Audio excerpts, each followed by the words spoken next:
Hi everyone, Newthany Sleep Tano here, the internet's busiest music nerd, and it's time for a review of the new Sleep album, The Sciences. This is a surprise new album from one of stoner metal's most important bands, if not the most important band. Sleep. Sleep is, of course, a trio featuring Al Cisneros on bass and vocals, Matt Pike on guitar, and now Jason Roeder of Neurosis fame on drums. Through the 90s and the 2000s, Sleep's musical track record might not have exactly been prolific, but what little music they did release caused a heavy and druggy underground surge in the rock genre that we are still feeling to this day. Repeatedly on record after record, the band's slow, fuzzy riffs built up into these massive mountains of drony, psychedelic goodness, especially on records like Jerusalem and Dope Smoker. But the band's key members eventually split off into their own respective bands, High on Fire and Ohm,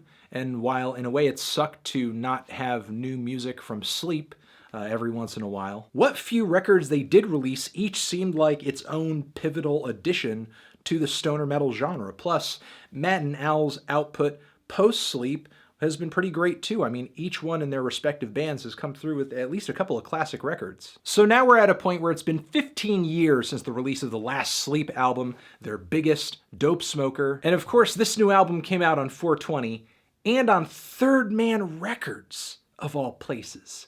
Third Man. Thank you, Jackie boy. Thanks, Jack.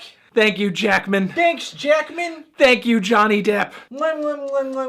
So So Sleep is back. They're back. And this record sounds like they haven't even missed a beat. This thing is 6 tracks. It's almost an hour long. So it's more along the lines of a Holy Mountain or a Jerusalem in terms of the flow and the track list, not this gigantic, monolithic, stoner metal opus like Dope Smoker was. And while the material on this is similar to that of Sleep's other output, it's also different at the same time. The mix is obviously nowhere near as rough as Holy Mountains, which is pretty notorious for not being the best produced album ever. The performances on this record aren't quite as aggressive or animalistic either. The Sciences is definitely on the more meditative side of the Sleep spectrum, and yet this record is not nearly as bass heavy or as slowly paced as Dope Smoker or Jerusalem. The Sciences hits this kind of successful middle ground between sounding spacey but also very visceral. One has to consider that Matt and Al have had years of artistic progression outside of the Sleep bubble, and they're kind of each bringing their own experience into this record, because there's a really abrasive roar to the tone in Matt's guitars, as well as some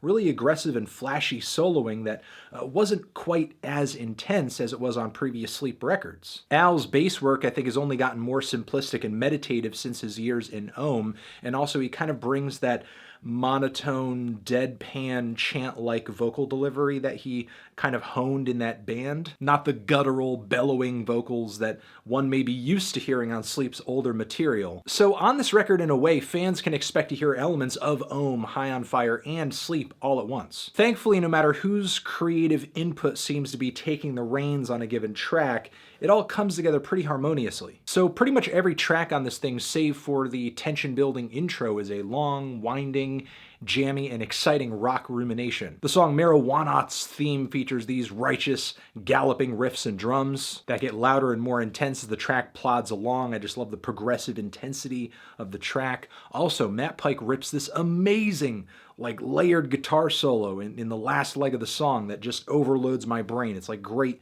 stoner metal. It's great stoner rock. It just feels like I'm on drugs. It's noisy, it's overwhelming. The song Sonic Titan right after is pure thunderous Sabbath worship, especially as it transitions into this second track with a groovier riff, and Al pulls out this vocal melody that it's just so Ozzy. I love the kind of slinky ascending descending riffs. They're kind of creepy at this point in the track, and we get yet another great guitar solo to finish things off. We actually see the return of Al's classic growl on the track ANTARCTICANS Thawed. Antarcticians?